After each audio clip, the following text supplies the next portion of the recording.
এই আদম ব্যবসায়ী সিন্ডিকেটের আমার মনে হয় যে এখন কবর রচনা করার সময় এসেছে। হাই মানে প্রোফাইলের লোকগুলো যে যুক্ত, কারণ এত কাঁচা টাকা বাইরে যাবে, ডলার নিচ্ছে, পয়সা নিচ্ছে, এমনকি দেশের বাইরেও কোনো সেবা পেতে হলে একটা নির্দিষ্ট সিন্ডিকেট সালমান এফ রহমানের সাথে ইনভলভ ছিল, মোস্তফা কামাল সাহেব আপনার অর্থমন্ত্রী ছিলেন, তার প্রতিষ্ঠানের সাথে ইনভলভ ছিল। কার প্রতিষ্ঠান নাই? জাতীয় পার্টির মাসুদ সাহেব যে মালয়েশিয়ার সিন্ডিকেটের কথা আসলো, তো এই সিন্ডিকেটটা ভাঙতে হবে, সিন্ডিকেট ভ্যানিশ করে দিতে হবে, একবার উন্মুক্ত। যদি এটা আপনার পাবলিকের জন্য উন্মুক্ত করা হয় তাহলে উন্মুক্ত পদ্ধতি যাবে। তবে আমার মনে হয় বাংলাদেশের কথা বিবেচনা করে G2G পদ্ধতিতে যদি আমরা পাঠাতে পারি তাহলে সেটা সবচেয়ে বেটার হয়। কারণ অদক্ষ শ্রমিকরা কিংবা অবৈধভাবে কিছু মানে ফাঁক ফোকর দিয়ে গিয়ে নানা ধরনের ওখানে একটা হয়রানি শিকার দরকার নেই।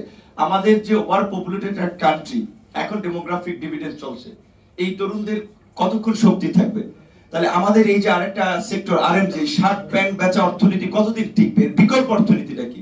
শ্রমবাজার আপনার মানুষ কতদিন বাইরে শ্রম বিক্রি করবে? এর বিকল্প অর্থনীতিটা কি? এইগুলো আমাদের চিন্তা করা দরকার। এই সরকার আশা করি সেই দিকে মনোযোগ দেবে, কিন্তু পরিস্থিতি যা মানে অলরেডি 3 মাসে সরকারকে আমরা সহযোগিতা করতে চাই। আমরা তো চেয়েছিলাম যে সংবিধানের পরিবর্তন, আমরা অনেকগুলো পরিবর্তন চেয়েছিলাম, কারণ রাজনৈতিক দলগুলো 53 বছরে করে নাই।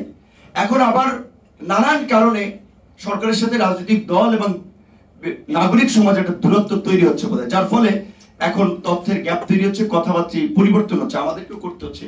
বিকজ এখন যে আমরা একটা সংস্কারের কথা বলছি, আমরা জানি না এখন এই সরকার কতটুকু করতে পারবে। আর এটাও আমি কথাটাকে পছন্দ করবে না, অনেকে রাজনৈতিক ভাবেও এটার জন্য আমার বিরুদ্ধে চলে যাবে, কিন্তু এটা পরিষ্কার এই সরকার যদি সংস্কার করতে না পারে, কোন সরকার ওইভাবে আমরা যেটা প্রত্যাশা করি নাগরিকরা রাজনীতির বাইরে উঠে সেটা পারবে না।